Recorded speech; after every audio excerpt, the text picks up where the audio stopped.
The Quiz Kids, brought to you by the makers of Alka-Seltzer. Alka-Seltzer for headache. Alka-Seltzer for acid indigestion. Alka-Seltzer for cold distress. Yes, when these occasional ailments make you miserable, take Alka-Seltzer for really fast, really effective relief. Well, there's our class bell quiz, kids, so let me have your attention for today's first question. What might you find in the kitchen that does its work upside down? Well, there's a question all you listeners should be able to answer. How about it? Think hard now and see if you can get ahead of the youngsters here in our classroom. And here they are, the Quiz Kids and the chief quizzer himself, Joe Kelly.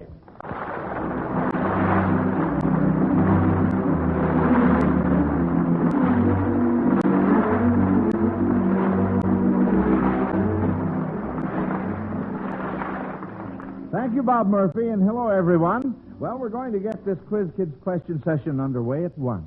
So here we go with roll call, children. Joel? I'm Joel Coverman. I'm 12 years old in 8th grade in the Volt School. Harriet? I'm Harriet Claire Fry of Parkridge, Illinois. I'll be in the 8th grade at Lincoln Junior High. Ira? I'm Ira Lee. I'm 12 years old, and I go to the Slab School. Patrick? I'm Patrick Owen Conlon. I'm 11 years old and in 7B at Fort Dearborn School. And again this afternoon we have that very small quiz kid, Melvin. I'm Melvin Miles. I'm 5 years old. Say, by the way, Melvin, how is that job going you told about with the street gang working in front of your house? Well, I'm on vacation right now, and I was supposed to get my union card and my check, but I haven't got it yet. Oh? What I think the union card was because one day my boss said it has to go through a lot of red tape. A lot of red tape, I see. And you expect your check. Now, tell me, I suppose a job like that pays pretty well, doesn't it? Yes, it does. Well, of course, I don't like to be personal, but how much, Melvin, are you making on this big job? $1 an hour. $1 an hour. What are you going to do with all that money? I don't know. You don't, huh? Well, I certainly hope that the check comes through and the union card, too. Mm-hmm. Now then, back to our first question. Your first question from Mrs. George B. Kerr of Prospect Park, Pennsylvania was, what might you find in the kitchen that does its work upside down? We have 4 hands up, and Patrick's hand was first. All right, Pat? Well, I have 2 answers. The first is upside down cake. Well, all right. What's the second answer? And the second is a fly swatter. Fly swatter. Very good. Harriet, what were you going to say? Well, it might be the soap that does its work always. Well, all right. We might as well go down the line. Joel? A brush. A brush? Ira? I was going to say upside down cake also. Upside down cake, and little Melvin has his hand up. Well, it could be super suds. Super suds? All right. Well, I'll accept all of those. Very, very good. That's right. Yes, sir. Alka-Seltzer gives Mrs. George B. Kerr of Prospect Park, Pennsylvania, a fine Zenith portable transoceanic standard shortwave radio for sending in that question. That's always the reward when the quiz kids answer your question correctly, friends. If they miss, you get a big Zenith radio phonograph combination with automatic record changer, the new Cobra tone arm, and 2 FM bands. If you have a question for this program, just send it to Quiz Kids, Chicago. Now, kids, in this question from George Hill of Bremerton, Washington, each command is made up of the last names of 2 men who held the same cabinet position in the United States government at different times, of course. See if you kids can name the position. Remember, it's the command, the 2 names. Here we go. Rush, forward. Pat? Well, that would be Richard Ross and Walter Forward. Russ served under John Quincy Adams. Right. And Forward under John Tyler when they were both secretaries of the Treasury. That's right, Secretary of the Treasury.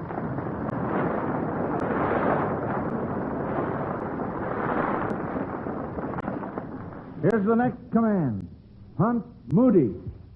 Patrick again. Well, that would be William Hunt, who served under Garfield, and William Moody, who served under Theodore Roosevelt, and they were both secretaries of the Navy. That's absolutely right, Patrick. Very good, my boy. Very, very good.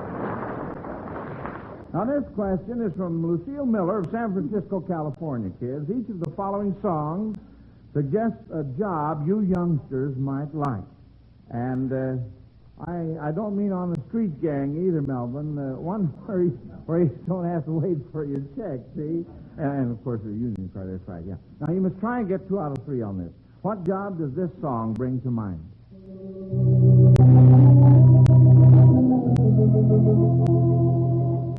Harriet? Well, that's home on the range. Home on the range. Ranching or farming, one of the two. That's right, ranching or farming. And now, how about this next one?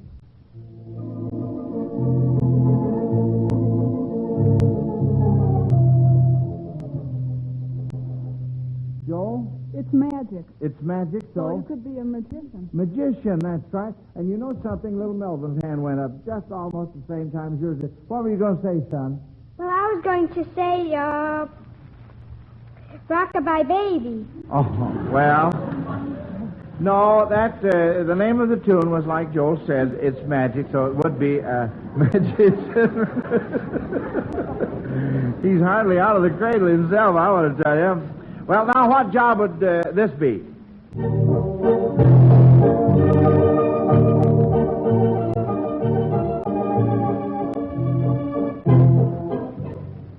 Melvin? Well, this may be the song that I said before, Rockabye Baby. No, I'm sorry, Melvin. It isn't Rockabye Baby. I wonder, Howard, if you could play a little of that just once more. Now, you listen. All right, now. Melvin's going to tackle it again. Melvin? Fishing. Well, now, wait a minute, son. Why do you say fishing? Well, because that's the song. Well, what's the name of it? Shiskilipkis. The what? Shiskilipkis. What is that, Melvin? Is that Polish? Yes, that's Polish. Well, what does it mean in Polish? It means the dreamy fishing rod. The dreamy fish. That's right. Absolutely right. Yeah.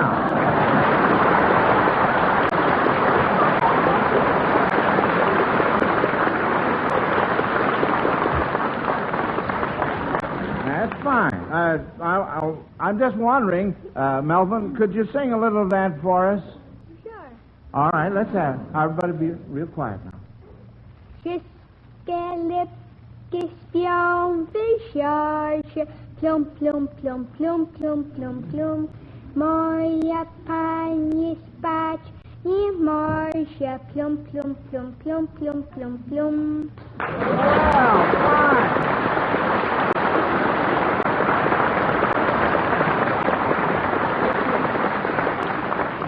Melvin, that was just fine now. I like that that part there that you sang like that. That was very, very good. Now, you quiz kids probably remember that at the end of our program last Sunday, I gave you the first clue of your mystery question for this Sunday. It's a who's it question, and the clue is 3 feet, 9.5 inches, and 1 millimeter. Now, you children go into a huddle while we hear from Bob Murphy. Friends, be honest now. Do you often eat more than you should at that big Sunday dinner? Maybe right now you're feeling a little uncomfortable and wishing that you hadn't had that second piece of cake.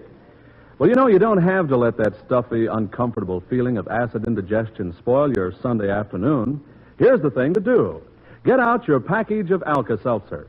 Drop 1 or 2 tablets into a glass of water, listen to it fizz, and then drink the pleasant-tasting effervescent solution it makes. And now you're all set. You're on your way to fast relief. Yes, just see how soon Alka-Seltzer helps to ease that upset, jittery feeling in your stomach. How effectively it acts to reduce excess gastric acidity. We promise you fast relief, and that's really what you get with Alka-Seltzer because it's already dissolved when you drink it, and therefore right ready to go to work on your stomach distress. Make it a point never to be without Alka-Seltzer in your home. Get it at any drugstore, and when those tablets get down to 4, that's the time to buy some more Alka-Seltzer. All right, quiz kids, come on out of your huddle and tell us your answer to the who's it question. You know, everyone was over there in a huddle, but little Melvin, he just stayed at his desk. I guess he thought he wouldn't have much of a chance. Well, on the clue, remember the clue was 3 feet, 9.5 inches, and 1 millimeter. Who's going to be the spokesman? Patrick? Well, we think, of course, this may be wrong, but we think that's about the height of Melvin Miles. And we think Melvin Miles is the answer. You think Melvin Miles is the answer? Melvin, is that your height? 3 feet, 9.5 inches? Well, no, I didn't see. The reason is I didn't get in the huddle because I figured I'd never get the right answer. Oh. Well, now, there's nothing like being on the safe side, Melvin. Yes, sirree. Well, that is the correct answer, kids, by the way. It certainly is.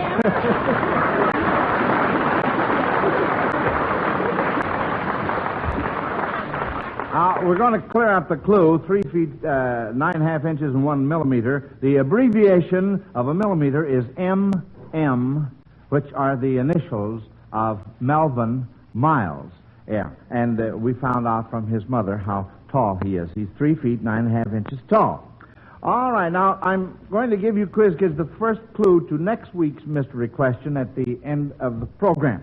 In the meantime, we'll go on with more questions here. This next question from our Alka-Seltzer question box is from Mrs. Joseph C. Fry of Ronceverte, West Virginia. Now, several state capitals have 2 or more separate words in their names.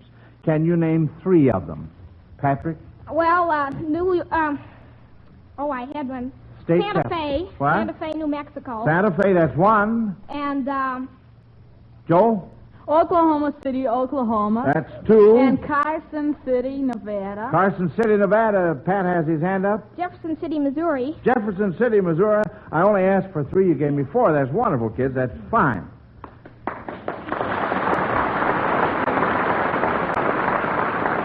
Virginia Ashby of Shreveport, Louisiana, thinks it's a good idea for children to read stories that teach a lesson. And she wonders if any of you boys and girls know these fables. Now, what lesson does the story of the lion and the mouse teach? Melvin? That it always pays to be helpful. It always pays to be helpful. That's right. Kindness is never wasted. That's very good, Melvin. Now, what does the story... What does the story of the dogs and the hides teach? Melvin again.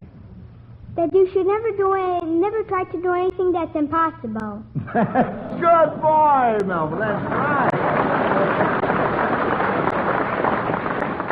Now, this next question is from Ralph Ryan of Toledo, Ohio. And to help with it, we have 2 real artists of the harmonica who have played concerts in both Europe and America, Bob and Agnes Ballantyne. Now, see whether you quiz kids can identify the rhythms in which they play the following numbers.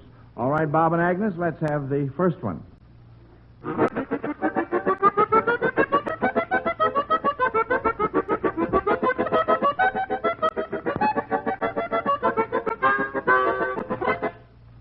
Patrick? Well, that's Holiday for Strings. So, what's the rhythm?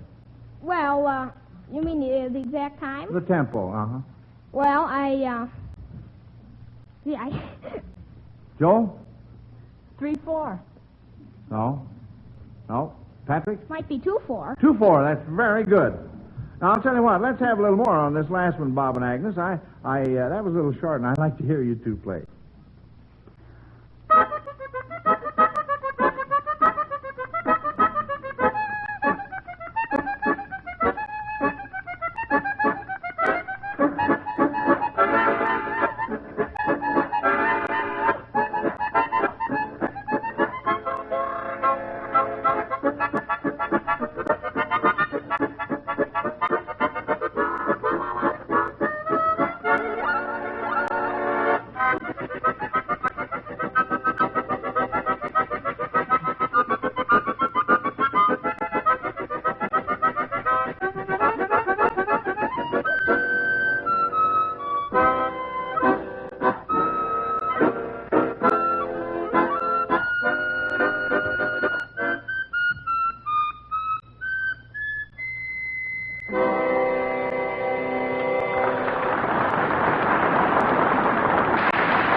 All right, 4 hands up. Pat's hand was first.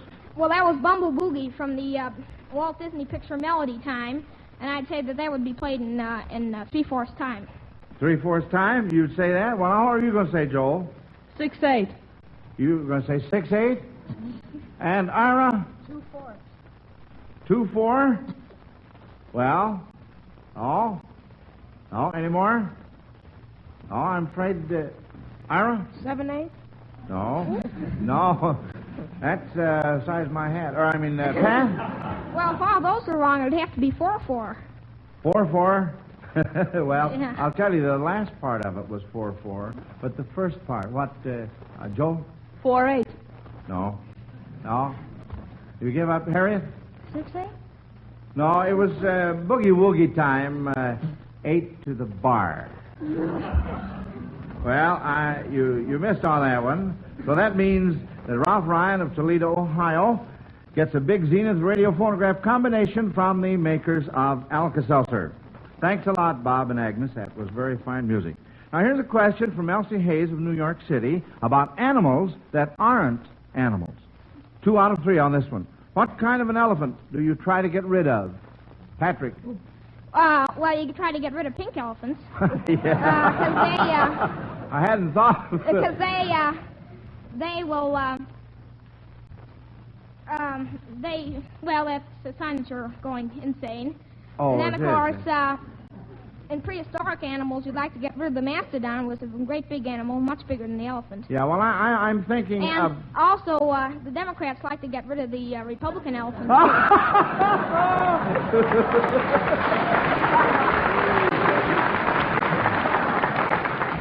Well, I'm thinking of another elephant that you haven't mentioned yet. This really isn't an elephant, but Joel? A white elephant? A white elephant. That's what I was thinking of. Now, what kind of a horse can't walk? Remember, this is...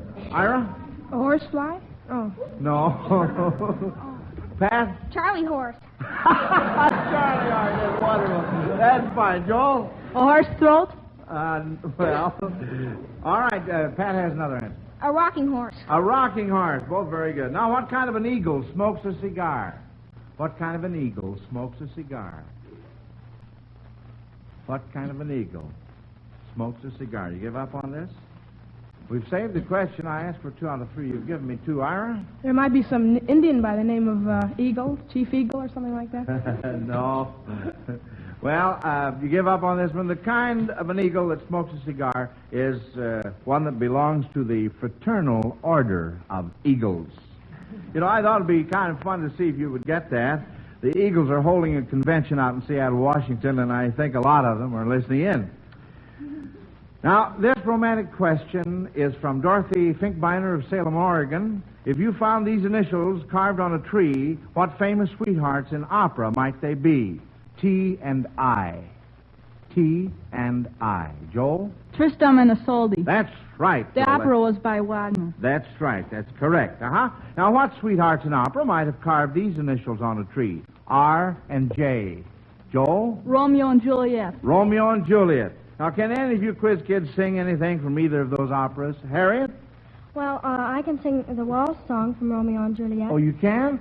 Fine. Well, you're not going to sing all of it, just a little of it, huh? Well, shall I start with the first cadenza or just with the Java Vivra? Well, just jump right. Make it easy on yourself, honey. Java Vivra do la breve qui men niva la fetta tu sa la masha ta garnato mo l'amico mondresa.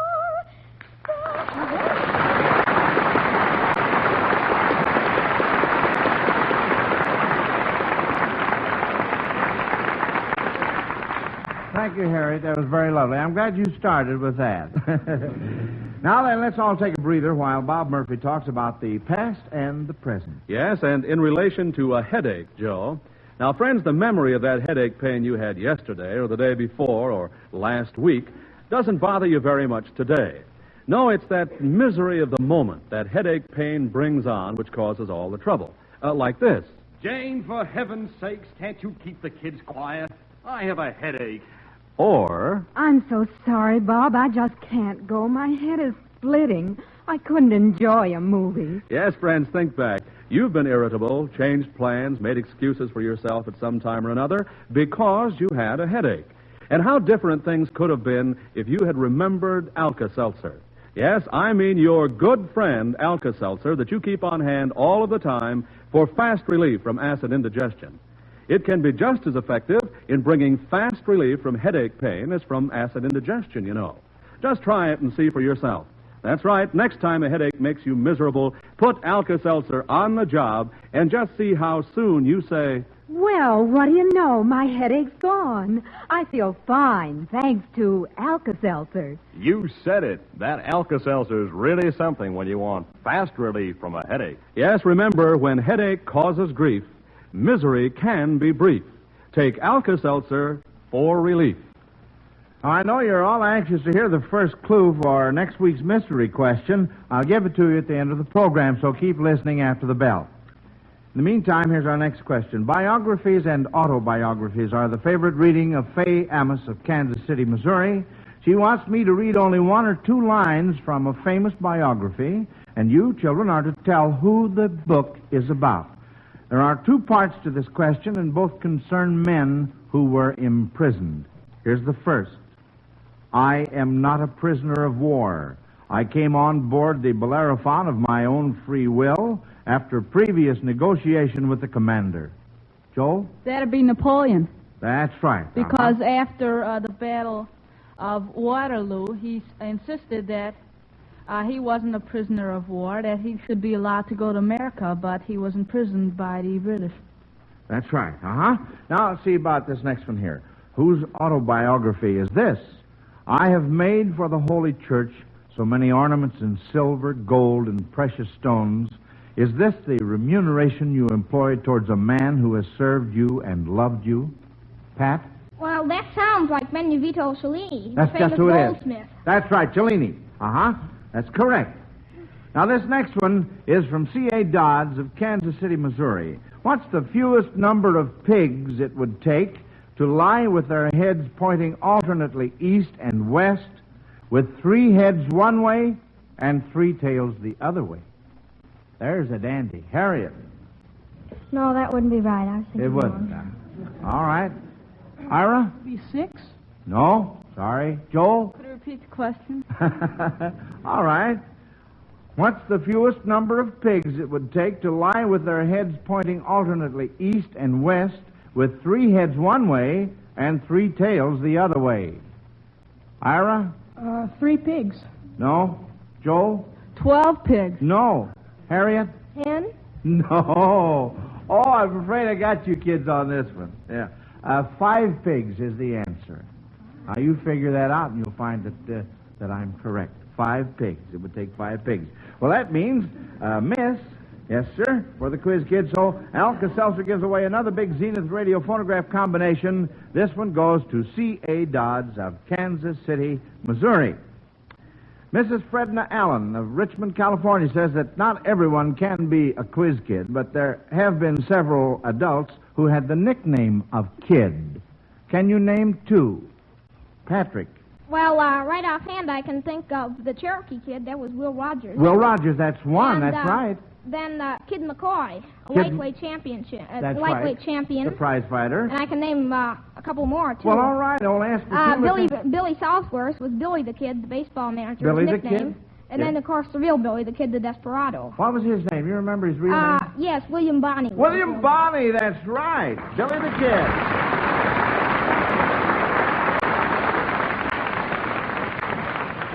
Mary G. Cronin of Wilkes-Barre, Pennsylvania, says she often hears parents discuss whether children should read comics, and now she would like to hear an expression from you quiz kids. What do you think are the good features, and what are the bad features of the comics, and what could be done to correct the bad features? Well, we'll start off with Ira. We'll have all comic books funny, like Donald Duck and Walt Disney comic books. Have them all funny. All right. Joel? Well, have these adventure comic books look even more ridiculously impossible, so some of the kids won't half start believing them. see, most of these comic books, everybody wants to be like the hero in the comic book, and it ends up with everybody acting a little older than they are. Mm-hmm. I see. And, Harriet?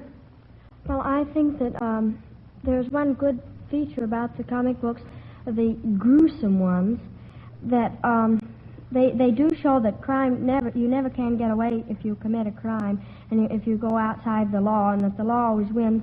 But I do think that the comic books for small children, and any comic books for that matter, should be kept more like Mickey Mouse and Donald Duck and things like that. I don't say that they all should be like that, but I do think that the majority of them should, because I do think that in some cases they do more harm than good. Mm-hmm. And, Melvin? Well, you says about the part of it I could answer. You says how to control the bad comics. Yeah, the bad features of the comics, Yes, well, one way, the way I do it, I just go to the newspaper, the newspaper printer, and I tell them that we won't like it, and have them put in a nicer comic and something better and something new for the kids. That's good stuff. Now,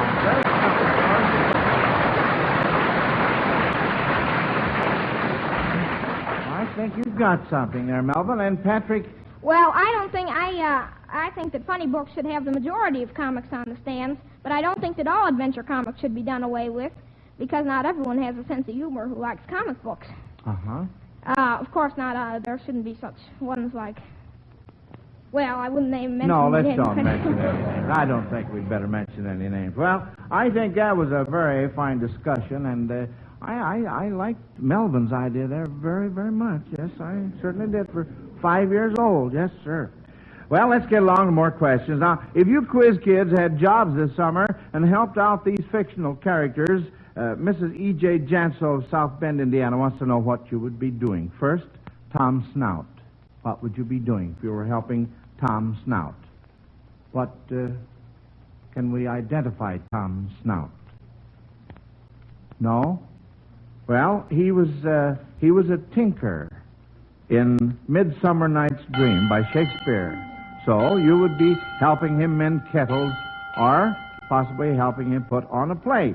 Well, you all heard the old school bell children, and now the question is, who won? We'll have the answer in just a minute, for our judges are already busy adding up the scores. And while we're waiting for their decision, here's an important message about One-A-Day brand vitamins. Don't take chances. Are you sure you're getting all the essential vitamins you need from the food you eat? Remember this, government surveys show that the meals of 3 out of 4 persons are short on vitamins. Don't take chances. Instead, take One-A-Day brand multiple vitamins. Lack of vitamins in your food can cause you to feel under par and run down. So take One-A-Day brand multiple vitamins. 60 capsules, 2 months supply, only $2 at any drugstore. Potency guaranteed by Miles Laboratories. Lack of vitamins in your food can keep you from feeling your best and looking your best. You can't afford to take chances. Take One-A-Day brand multiple vitamin capsules. All right, now, quiz kids, here are your grades. But whether you win or lose this afternoon, you will each receive a $100 security bond from the makers of Alka-Seltzer to help you with your future education. Remember, we're scoring now under a new mathematical formula which takes into consideration your age as well as the number of right answers you made. And Patrick was first, Joel second, and little Melvin third. Well, what do you know about that? As a class, we missed 2 questions, so we'll be seeing you 3 back here in school next Sunday, and you'll be competing with Kathleen Rhodes, age 9, and George Cooks, age 11. Now then, quiz kids, listen carefully. Here's the clue for next week's Who Done It question. Oh, boy. And remember, I can only read it once. Listen. Here's your problem now. 2 times 12 and how? Yep, that's it. Yes, sir, all right. And you listeners see what you can do with that clue, too. And be sure to attend school next Sunday to hear the answer. Until then, this is Joe Kelly dismissing the quiz kids. Goodbye, kids. Bye, Mr. Kelly. Mr. Kelly.